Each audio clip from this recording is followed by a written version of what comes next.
Hello guys, आज एक और प्रैक्टिकल देखते हैं जिसमें देखते हैं हम circular coil magnet effect of electric current.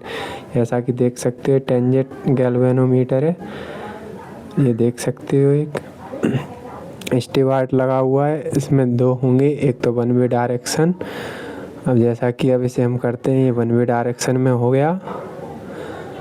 अब इसे अगेन करते हैं, ये वाला जो किया हमने ये वन वे डायरेक्शन में हो गया। अब इसे इधर करेंगे तो ये रिवर्स वायर में हो गया। इसी प्रकार और आगे देखते हैं हम, ये रेजिस्टर एक कम्यूटेटर है जिससे प्रतिरोध बढ़ा देने पर धारा घट जाती है। जैसे इसे आगे करेंगे तो और ये एक की लगी हुई है जिससे तार हीट होती है रेडियस कॉइल में, उसमें हम तार हीट ना हो इसलिए इसे की लगा देते हैं। ये एक बैटरी रखी हुई है जो 3.3 वोल्टेज की चार्ज सप्लाई करती है। अभी देखते हैं, ये एक टेंजेंट गैल्वेनोमीटर रखा हुआ है, ये गोल आकार में बना हुआ है, रेडियस है, ये बायो-सावर्ट के नियम पर कार्य करती है। अभी देखो समझते हैं ये कैसे कार्य करती है।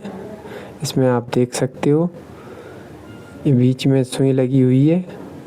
इसे पहले तो सेंटर में लाते हैं, इसमें एक स्केल लगा हुआ है जो टेंजेंट पट्टी है, इसे अभी सेंटर में लाते हैं। अब देखते हैं, जैसा कि आप देख सकते हो इसे 2 सेंटीमीटर मैंने खसकाया है इसे। अब देख सकते हो इसमें सुई में हलचल हुई है। इसमें आप देख सकते हो जो रेड दिखा रही है वो नॉर्थ और जो काली दिखा रही है वो साउथ है। अब आप देख सकते हो किस प्रकार इसमें रीडिंग आई हुई है। अब हम रीडिंग नोट करते हैं और इसी प्रकार बारी बारी करके एक एक मान करके रीडिंग नोट करते जाएंगे और हम इसको दिखाते हैं। आगे हम टेबल में इन मानों को नोट करते जा रहे हैं।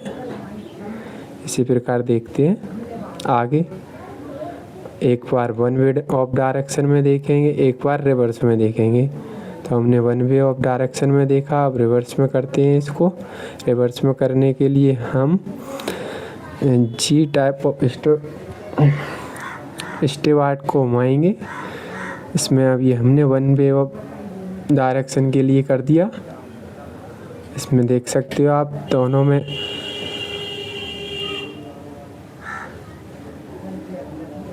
इसी प्रकार देखते हैं। आगे 1 बाय 1 मान करके हम पहले रीडिंग नोट कर लेते हैं। रीडिंग नोट करके उसमें फिर हम टेबल में आपको दिखाते हैं किस प्रकार ये नोट करेंगे और किस प्रकार समझाएंगे। हम रीडिंग बार बार देखते जा रहे हैं, इसी प्रकार हम करते रहेंगे। अब हम स्केल को बढ़ाते हैं। अभी 2 सेंटीमीटर था, अब फिर से हमने 2 सेंटीमीटर बढ़ा दिया। आप देख सकते हो 4 सेंटीमीटर हो गया। ये एक कॉइल लगी हुई है जिसे हमने सेंटर में किया हुआ है। आप देख सकते हो किस प्रकार अभी 10 पे थी, अब ये 22 पे आ गई है। बारी बारी मान करके हम निकाल रहे हैं। इसी प्रकार अगेन हम वन वे ऑफ डायरेक्शन में चेंज करके और रिवर्स वायर में चेंज करके मान को निकालते रहेंगे। इसी प्रकार देखते हैं आगे। अब फिर हम स्केल को बढ़ाते हैं। अभी 4 सेंटीमीटर था, अब हमने 6 सेंटीमीटर कर दिया है। इसी प्रकार हम एक एक करके मान को नोट कर रहे हैं। इसी प्रकार आगे देखते हैं, इनका मान साथ के साथ नोट करते हैं। एक बार फिर अगेन वन वे डायरेक्शन में, एक बार रिवर्स डायरेक्शन में। इसी प्रकार फिर आगे हमने फिर 2 सेंटीमीटर बढ़ाया है। फिर से वही कंडीशन अप्लाई करेंगे। अब हमने देख रहे हैं वन वे ऑफ डायरेक्शन में, अब करेंगे फिर इसे रिवर्स डायरेक्शन में। अब इसे हमने रिवर्स डायरेक्शन में कर दिया है। देखते हैं हम फॉर्मूला कैसे यूज करते हैं। अब देखो समझते हैं। The field F along the axis of the coil is given by, सूत्र लिखा हुआ है F equal to 2 pi N R square I upon 10 कोष्टक में x square plus R square का 3/√2, जिसमें एन क्या दे रखी है, number of friends in the coil, R क्या दे रखी है, radius of the coil, I क्या दे रखी है, current in ampere, glowing in the coil. इसी प्रकार देखते हैं एक्स क्या दे रखी है, distance of the point from centre of the coil.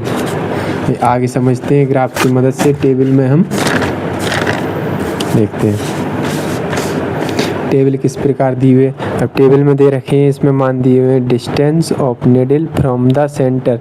इसमें देखते हैं, इसमें लिखा है deflect on the east arm. हमने 2 बार निकाले हुए थे, मान में कंसीडर किए हुए थे। अब देखते हैं current one way of direction मैं आपको बता रहा था, और करंट रिवर्स डायरेक्शन इसमें आपको मैंने अभी दिखाया था उसमें। अब ये हमने कुछ रीडिंग नोट की है। अब इसमें रीडिंग आई थी 16 सेंटीमीटर, 14, 12, 10, 8, 6, 4, 2, इसी प्रकार 0 पर। इसी प्रकार हमने ये ईस्ट डायरेक्शन आर्म में लिया था और इसी प्रकार ये वेस्ट आर्म में लिया था। इनका हमने मान रीडिंग किया। इसमें ये θ1, θ2, θ3 और θ4 दे रखा है। इन सब का हमने मान कैलकुलेट किया इन पर। इसमें हमने इनका टोटल करके इन चारों का 4 से डिवाइड करके ये मान निकालें। यदि इनका मान कंटिन्यूस बढ़ता है तो हमारा प्रैक्टिकल सही है, तो मतलब इस सिद्धांत पर कार्य कर रहा है। इसी प्रकार इसका मान कैलकुलेट किया तो लगातार इनकी कर रहा है। देखो जैसे इधर है 12.25 तो 13.16, इधर 17, इधर 20, 23, 27, 30, 30.5। ऐसा कोई मान नहीं है जो इसमें डिक्रीज कर रहा हो। अब ग्राफ की मदद से समझते हैं। देखो ये है 10 का ग्राफ, ये 10 थीटा क्या करेगा, इंक्रीज करेगा। कब करेगा, जब 0 पॉइंट पर मान होगा तब। इसी प्रकार देखते हैं जब 5 और 5 पर पहुंचेगा तो P और Q क्या होंगे, एक दूसरे के इक्वल।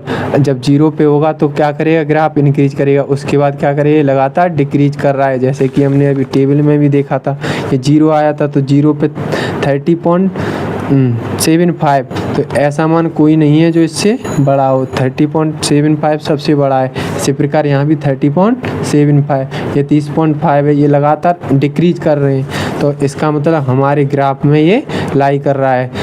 तो ये किसके लिए निकाली है, distance from the centre of the coil. जो हम उसमें कॉइल में जो सेंटर में डिस्टेंस नाप रहे थे उसके लिए किया है। तो मतलब ये हमारे सिद्धांत पर कार्य कर रहा है। इसी प्रकार की वीडियो जानने के लिए हमारे चैनल से जुड़े रहें, लाइक एंड सब्सक्राइब करें।